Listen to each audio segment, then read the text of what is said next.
I'm not gonna let this odd LeBron fatigue go on that much longer. I could start every show with either something that I remember from a game or something that I saw him do at his size, at his speed, that I had never seen any human being do before, um, including take a team otherwise led by Mo Williams, I believe, to the conference finals, maybe even the NBA finals.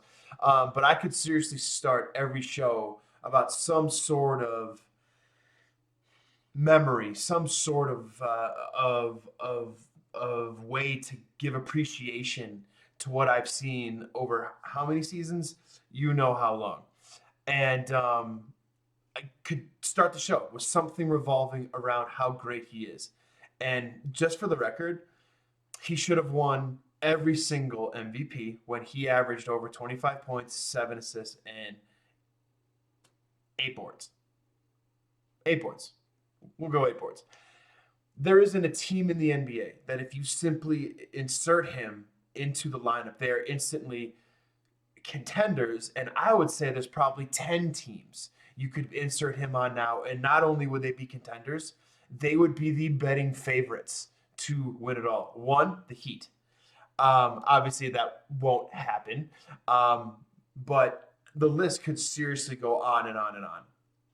And the thing that's always been kind of interesting, when Kevin Durant went to the Warriors, everyone always said, "Wow, what a super team! I mean, you can't do any better." And I'm looking around saying, knowing what we know of LeBron and what he does and how he plays, Steph and Clay in the corners with LeBron or on the wings with LeBron? Serious? No one ever talked about that. Um, but the reason why I'm going off right now is because he is currently, right now, my vote getter for the MVP. I get it. I'm completely biased. But how is someone who instantly makes a team a contender not the MVP? And name another player. Name another one who's as durable, consistent, and just frankly awesome as him.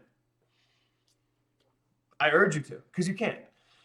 Um, and what season again is this for him? That's right. All of you know it. 29, 8, and 8. In what season again?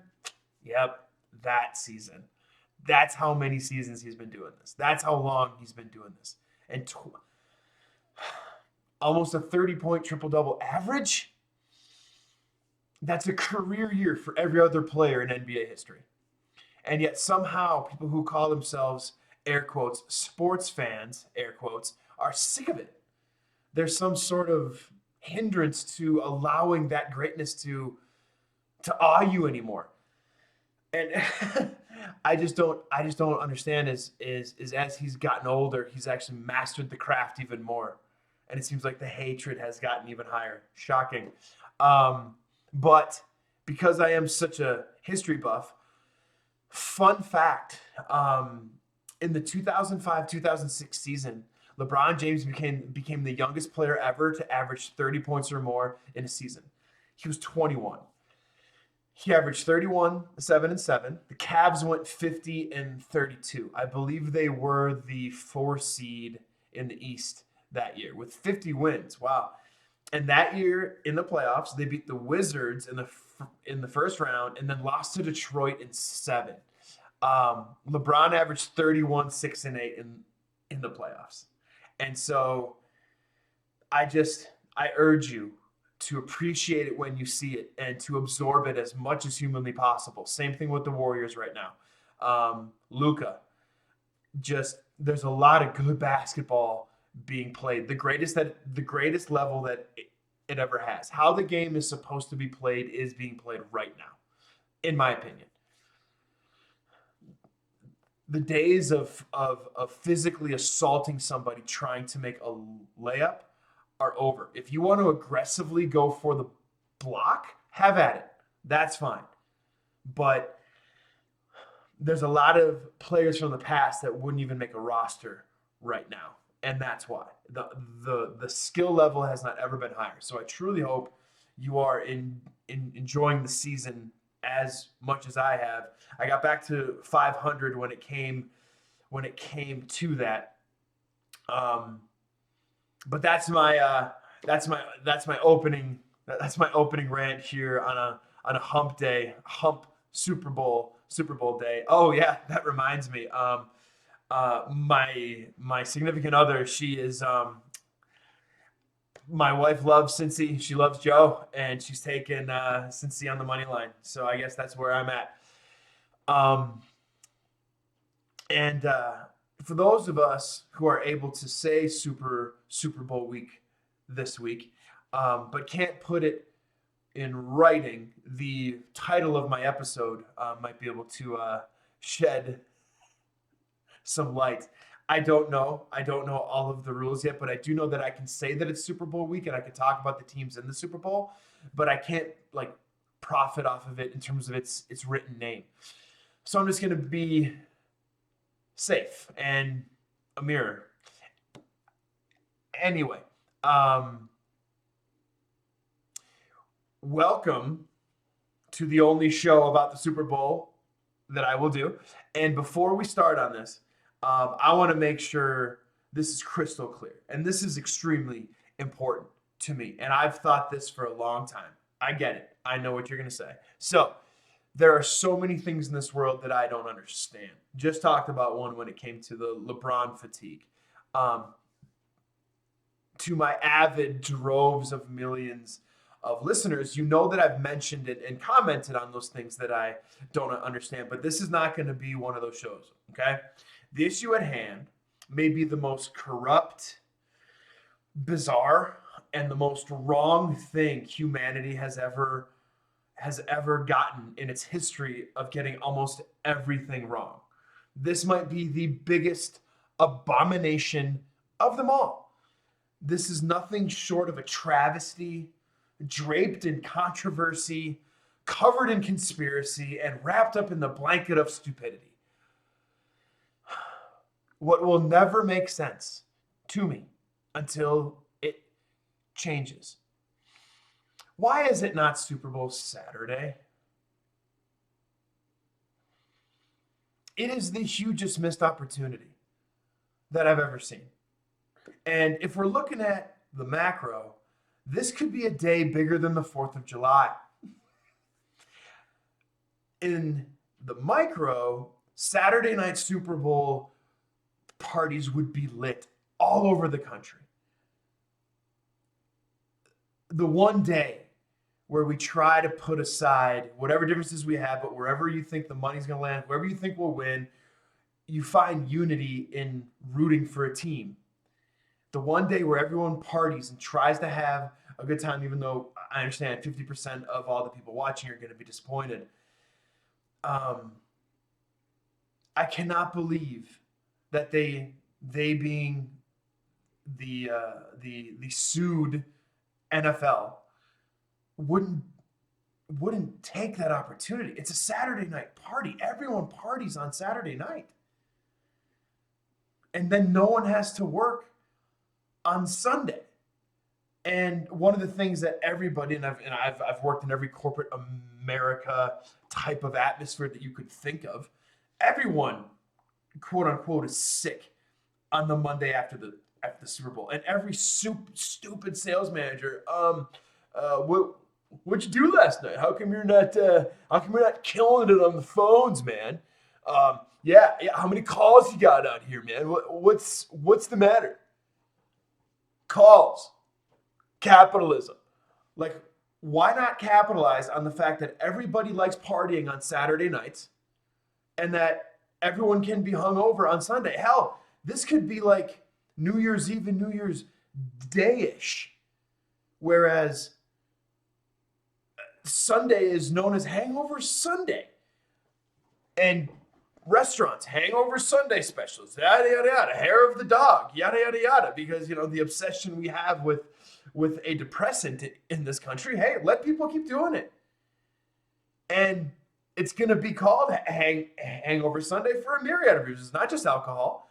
If you're anything like me, you probably ate your weight in hot wings and Mountain Dew, and you haven't left the toilet since the end of the game because of the blowtorch coming out of your ass. You ever have that? I know the wings are going to cause it, but they taste so good. I always question whether or not it's fucking worth it. Or on the flip side, because your team lost, you drank so much that you puked in a fishbowl and passed out in your friend's lawn. Nothing would be more American than Super Bowl Saturday. Anyway, uh, big thing I'm gonna do here today. Get your pens ready, get your notepads, get everything ready. Um, I'm just gonna go through because we are roughly 1 month from conference championships. My experiment is working in terms of the list of 60 teams that are leans and fades. I'm sorry, 60 leans, 60 fades. These are teams that have a discrepancy of 5 games above or below 500 against the spread. And I'm up 11 units. Granted, I did take Saturday off just because I had stuff that I had to do. And a quick look probably is why I'm still up because of that. Um, but without further ado, going into the last month of the season, I just want to give you guys all these teams and hope that you can find an edge and hope that you can use teams that are hot against the spread, against weak teams against the spread. And to me, that's a good edge. As I said, I'm up 9 units from the experiment I started a week and a half ago. And depending upon how much your unit value is, that could be a lot of money. And so let's go. You know what? I'm not going to give out all of them because there's just a lot. That's 60 teams. All right, but get your pens ready.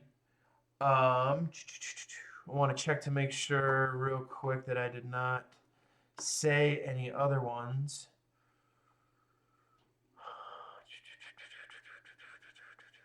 I'm seeing nope. Okay, so we're gonna start with some good leans. We're gonna start with some teams that are really good against the spread this year. And without further ado, let's go ahead and start that. Okay. First off, Alcorn State, good team to look at. They are doing very well against the spread. I believe they are 15-6 against the spread, so they're doing really well. Middle Tennessee State is putting up a fight for the #1 team in the country against the spread. They are, I believe right now they're 15-5-1. Wagner, never heard of them. Me neither, but they are 11-5 against the spread. Let's see here. You know what? I'm just gonna say ATS. That's just a lot easier. Southern. That's just their name. Is Southern. They are 14-6 ATS. Mount St. Mary's. They are 13-7 ATS. Oakland, the one in Michigan, they are 15-7 ATS. Detroit Mercy, they are 12-6 ATS. Texas A&M Corpus Christi, they are 13-7 ATS.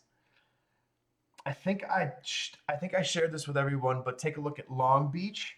They are now 12-6 ATS, and they are on a hot streak. Same thing with, well, not same thing, but Portland.